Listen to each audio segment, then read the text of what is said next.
Let me talk about the tax because the facts are not clear. Yeah. That was altered. The Gazetted Act was altered. Pure and simple. So whatever Zach Adedeji says, he says it for himself. Yeah, he'll speak for government.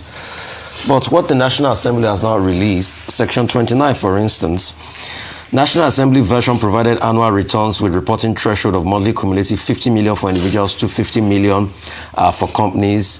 The altered Gazetted Act replaces this with quarterly returns at significantly lower threshold of 25 and 100 million.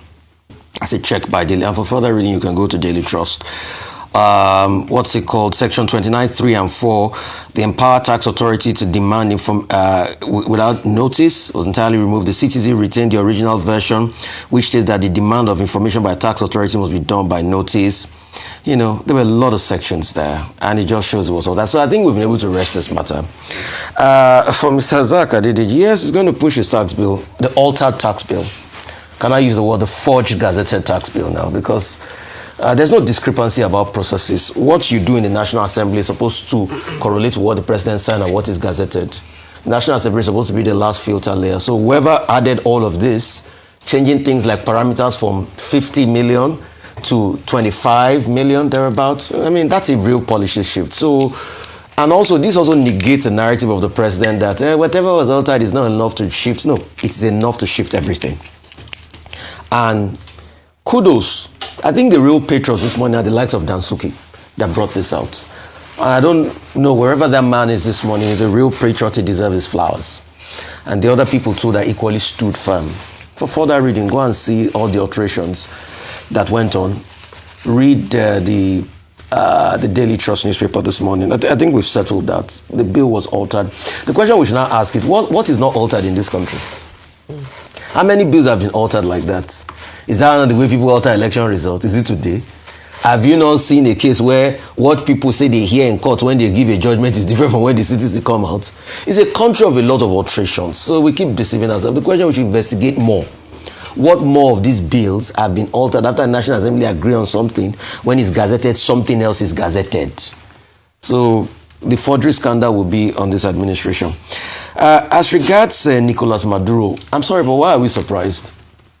America has always done this. Kissinger was master-in-chief for this. In fact, for good measure, I think it was in 1973 when they gave Kissinger a Nobel Prize for disrupting the world, for aiding the Pakistanis to kill a lot of the Bangladeshis in their independence struggle, the case in Laos, the case in Vietnam, and all of that. In fact, 2 members of the Nobel Committee rebelled against that. We all know how America toppled the government of Salvador Allende.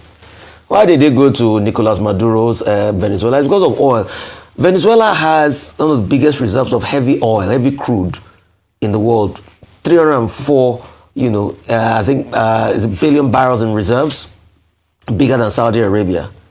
And all this while, the Americans have been running the show. Prior to 1999, when the likes of Hugo Chavez came in, ExxonMobil take about over 80% of the profits. Hugo Chavez came in with a Chavismo revolution and passed on with Venezuela, and he nationalized the oil company, and America didn't like it. So America feels that they owe a right to the oil, the oil wealth there. Just like how they think they owe a right to Cuba, because Cuba was where they were doing all their shenanigans and their production. Americans pretty much ran Cuba until you had the likes of Fidel Castro come upend that. So it's the Monroe Doctrine once again. They've told Europe, you can owe yours fair, but here we'll take it over. And they will say drug charges. At first they were saying Maduro was shipping fentanyl. It turns out now, what are they charging him for? Cocaine. So they will bring up top charges. And you see, European leaders, because they are subservient to America, have no spine. I think Laura Kissinger was interviewing Keir Starmer the other day, and she was asking him, you people are condemning Putin. What about the moral right to be able to condemn Trump about the invasion of Venezuela? He was ducking around the question. So it's not new. It's all for oil. It's all for petrodollar. And that's the game America plays. The hypocrisy is on all of us that can't call it. Yes, some people are jubilating Venezuela because of the high-handedness of Maduro regime, which is only certain, and all of that. But you see, the truth is, some people are also protesting against the high-handedness and the authoritarian regime of Trump. So it's a new world order. Other nations could keep fooling around and ducking around America while they keep doing all of this. The difference between Trump and other American leaders, he's just doing this openly. There was an American president when Kissinger was doing all he was doing against Salvador Allende in Chile. All right. Thank you so much. Dr. Okay, Abati. first, I was the one who conducted the interview with the chairman of the Nigeria Revenue Service. And before I conducted that interview, I had seen the release of the certified true copies by the National Assembly.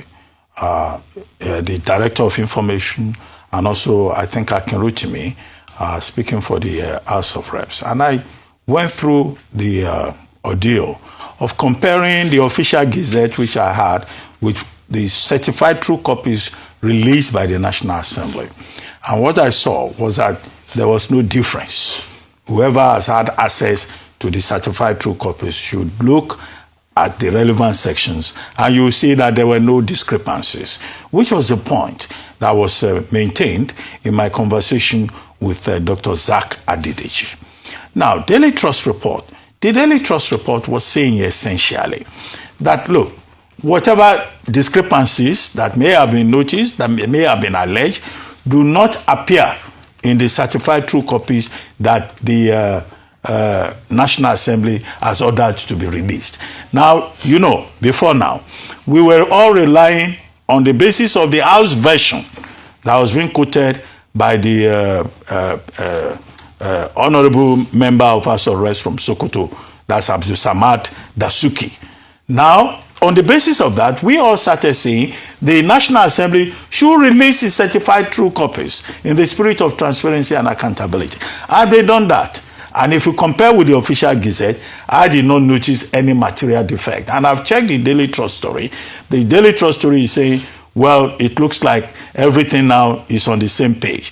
The alleged alter versions and what was published in the official gazette. So I think we waste unnecessary time and emotion still dealing with the issue of, discrepancies. It is already law. June 26 was when two of those laws became effective. I think the intro was quoting June 29. That's not true. It's June 26 when President Tinubu assented to the 4 bills. And then 2 bills were, kept in abeyance for 6 months to allow for preparation. But the other part of my conversation with Dr. Adideji was asking him, how ready is the Nigeria Revenue Service? And he says, well, they are ready in terms of technology, in terms of human capacity.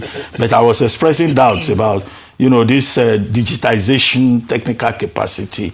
And I was saying, I hope we will not be having glitches that will cause problems. Other issues I raised, basically all the controversies about bank narration, about, VAT, about, additional charges for people, the thresholds that were pointed out. And whether or not, this is all about protecting the poor for the benefit of the people. And he said very clearly that, look, this is in the interest for the benefit of the people also. That given the constraint of time, will seem to be the summary. So the true test, however, is in the implementation. And I raised questions about the MOU signed with France. And he says, it's about modernization, it's about digitization and all of that, and that they have similar agreements and treaties, whatever, with other countries. That is not only France. But I enjoin people to go and listen to that interview again, and to listen with an open mind to be able to understand, the submissions by Dr. Adideji. Now, the next thing is about Venezuela, which you raised. There are issues here. One, the issue of sovereignty, and whether under international law, one country can go and invade the other and seize the president of that country. Article 2 talks about, of the UN Charter, talks about equality of states. Article 7 says, you cannot just go and attack another country without cause.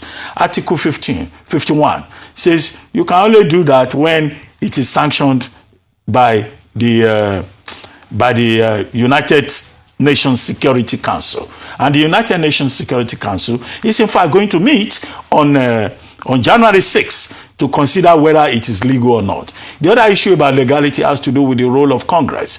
In the United States, yes, the argument that in 1989, when the United States engaged in the rendition of Manuel Noriega in a similar fashion, it was approved by Congress. But this time around, President Trump has disobeyed international law. He has disobeyed, or he disregarded Congress, dismissing them as talkers, leakers, people who go and leak, and so he acted unilaterally. 3, the point has been well established that this is not about fentanyl or about drugs, as he has alleged, that President Maduro is leader of a circle of drug traffickers. However, it's about oil, as he himself has confessed. And as Julia Richardson, the former general commanding the Southern Command, has pointed out that this is about resources. This is about the threat of China in terms of trade. So these are the basic issues involved. Maduro and his wife, Celia Flores, will be arraigned in the New York court in Manhattan, I think this morning, and then they will be charged, of course, for weapons possessions, drug smuggling, conspiracy, and narco-terrorism, and then we'll begin to get the details. But, however, this has already caused a lot of concern, both in terms of what will happen to the energy market internationally, and also what the implications of this will be for international trade. Considering the fact that Venezuela has the largest crude oil reserve in the world, about 303 billion barrels of crude in terms of reserves. Even if since the 2000s, as a result of sanctions, Venezuela has only been able to provide just about 1% of global output. So Trump saying he's going to seize Venezuela oil and send Exet and Marco Rubio to oversee Venezuela, even to get that oil infrastructure working. It will take them years and billions of money, about $10 billion per annum. So this has put uncertainty, one, in the energy market, and also in the political space in Venezuela, and we dare say in the whole of that affected region.